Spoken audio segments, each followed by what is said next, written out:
Embark on a journey of curiosity with us. What fascinating questions are we exploring today?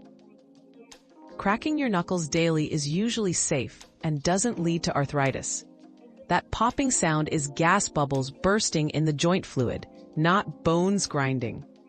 But if you feel pain or notice swelling, it's wise to check with a doctor. For most people, occasional knuckle cracking causes no harm when it's pain-free. Another mystery solved, but many more await. Keep up with our daily discoveries by subscribing and turning on notifications.